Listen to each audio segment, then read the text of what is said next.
you fucking rabid ultra-Zionist pigs. Oh, he is just so lovely.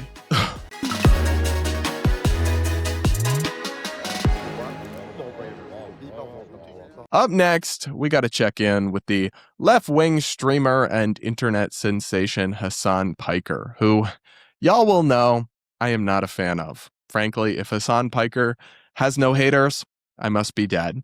Something terrible, something very sad must have happened to me, because I find him to be one of the most toxic, low IQ, radical voices who really has these fundamentally anti-Western civilization, pro-terrorism, pro-violence, Marxist tendencies that could not be more opposite of my own views.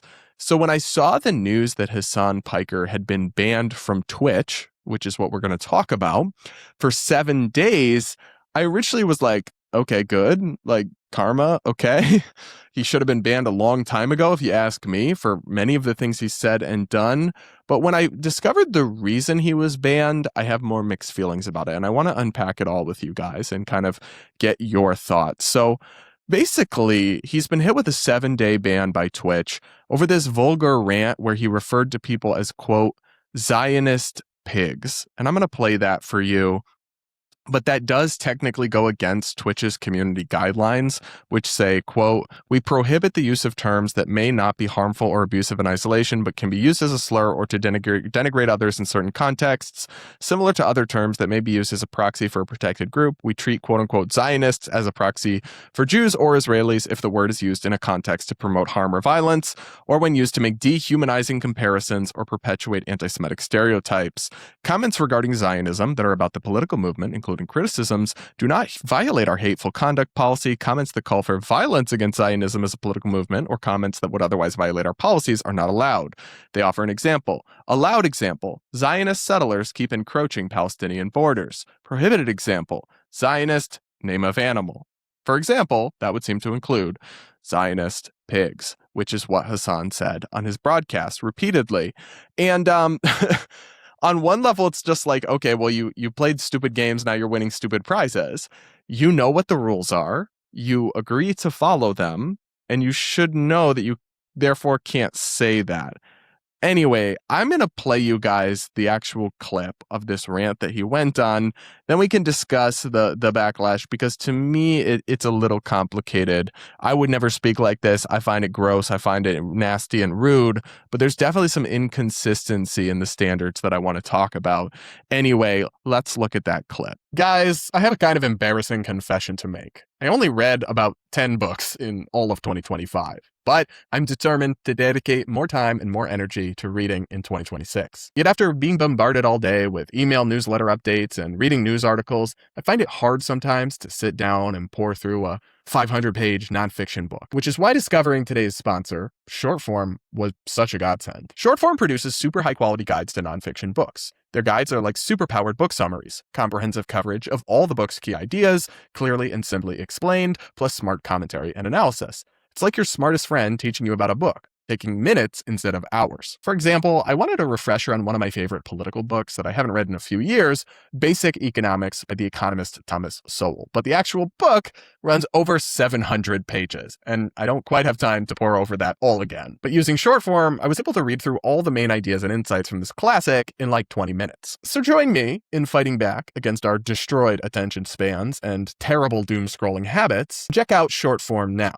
to focus your mental energy on learning and reading in the new year. Go to my link now, shortform.com/Polumbo, to try it out for free and get $50 off an annual subscription. 2 senior national security officials tell me that there are more than a dozen secret and obscure watch lists that Homeland Security and the FBI are using to track protesters, both anti-ICE and pro-Palestinian. This is another big suck my dick to all the fucking Israel dick riders out there, you fucking rabid ultra-Zionist pigs. You fucking run around going, oh my God, Israel first, Israel first. Why are you tying this back to Palestine? Because this is precisely the fucking same shit. Okay? You Israel first monsters, dude. Jesus fucking Christ. How can you fucking say that when the first immigration action that the Trump administration took was literally try to deport anti-Israel protesters? trying to deport people for writing articles in their student newspaper against Israel, hurting Israel's feelings. And then they still act like this is not the identical situation. It's a conspiracy. It's a conspiracy that one of the biggest pro-Israel IDF donors went and fucking purchased TikTok specifically because he wanted to make it pro-Israel, and that every single person that played a role, every single politician that played a role in the sale of TikTok openly said they were selling TikTok because they were scared that people were becoming too anti-fucking Israel. Every single person that refuses to acknowledge that tries to disparage, that tries to fucking disparage people for calling this out, that tries to deflect attention away from this issue is a fucking monstrous liar that is only invested in Israel and nothing else. Well, he is just so lovely. I really do find his like ultra vulgar like style of commentary. God, that's going to be such a bitch to edit later and have to bleep out all the F-bombs and everything. I do find it to be so just like uninteresting and unserious. I don't know. Can't you make your points? It doesn't make you more right. It doesn't make you sound cool. Anyway, though, it's the one phrase in there in that long rant where he calls people Zionist pigs. That's what got him banned from Twitch. And he's arguing that essentially like you're allowed to say all sorts of other horrible things. So why is this one rule? Here's a tweet that he put out. You can say Nazi pig on Twitch. You can say Democrat pig. You can say Republican pig. You can say Islamist pig. You cannot say Zionist pig. The ADL, which is an arm of Israel's suppression in the West that works with law enforcement and does espionage, has made it a bannable offense. So his argument is that it's weird that you can't call people, you're allowed to call people pigs with certain ideologies, but just not Zionism, which he says is an ideology. Now, obviously, there is a conflation that routinely happens between the word Zionists and Israelis or Jews, and that does all get complicated. But I guess what I'll come back to first and foremost is that you knew what the rules were, right? Your livelihood is a huge part of being based around being a Twitch partner. And so you agreed to follow these rules and then blatantly broke them. Like nobody can really argue that he didn't violate this rule as very plainly set out by Twitch, can they? So what they're really arguing then is that they have this rule, but they just shouldn't enforce it against Hasan. And I don't understand why that would be the case, just because in the past he's their golden boy. At the same time, I don't really agree with this rule. Frankly, I think when it comes to social media platforms, hateful speech or like quote unquote dehumanizing speech should generally be allowed as part of intense political debate. I really only think that social media platforms should take stuff down when it directly incites violence. But what's crazy to me about this situation, and where part of me, I still think ultimately like he broke the rule, he agreed to these terms, but where I can feel a little, it's not sympathy for Hasan, because again, I think he should have been permabanned, but where I get how this doesn't really make sense is Hasan has previously said that a Republican senator should be murdered. And he got a 1-day ban for that. He also literally showed a terrorist manifesto on his stream. And I believe he also these both happened in 2025. I believe he also got a 1-day ban for that. But because he said a nasty phrase about Zionists, he got a 7-day ban.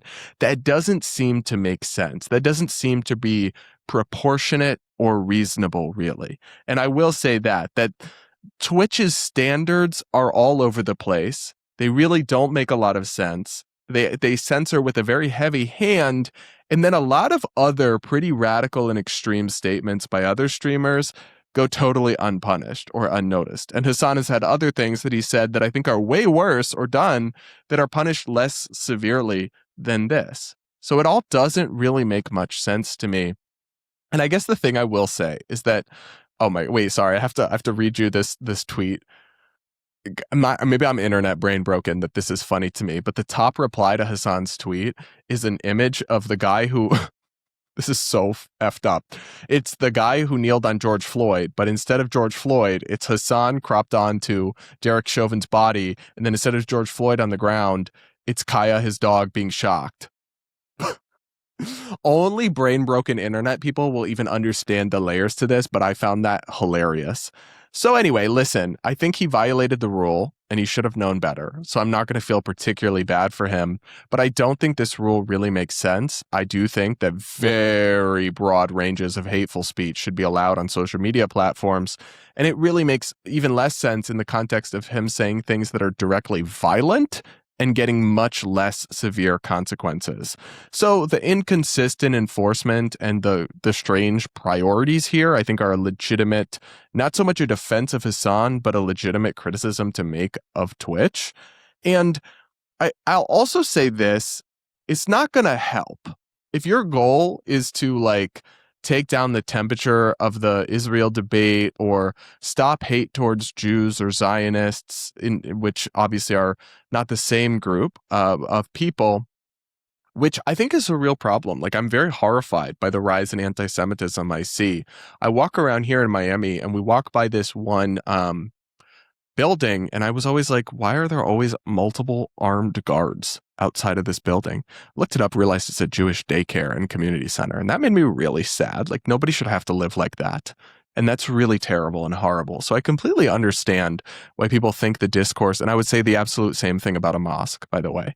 But I completely understand why people are trying to take down this discourse, but I don't think you are going to censor people out of it. Like if you take down people's hateful statements about Zionists, I don't think that's going to help the cause. I think, in fact, that's going to play into the idea and the narrative that you're not allowed to criticize Israel, that pro-Israel forces control everything. It's like only going to make this worse, which is another reason why I would say that I think this Twitch policy is not helpful or consistent. But look, at the end of the day, I think Hasan should have been banned a long time ago, and he's going to be just fine. He'll be back on Twitch before you know it. He'll be live streaming on YouTube in the meantime. And I think I don't necessarily support it coming like this, but he was long overdue for a ban and for some karma. And of course, though, this will only really, in the long run, I think, probably play into it. He's going to get a lot of sympathetic coverage. His peer group and his supporters are just going to view this as confirmation of the narratives they already believe in, while his enemies will drink up his tears as delicious and make fun of him. And it will all, I think, everything will just keep getting worse. Other than that, though, it's just lovely stuff we're witnessing on the internet, as usual. Anyway, I'm going to leave it there on that one. You guys let me know what you think in the comments below. Make sure you're subscribed, yada, yada, yada.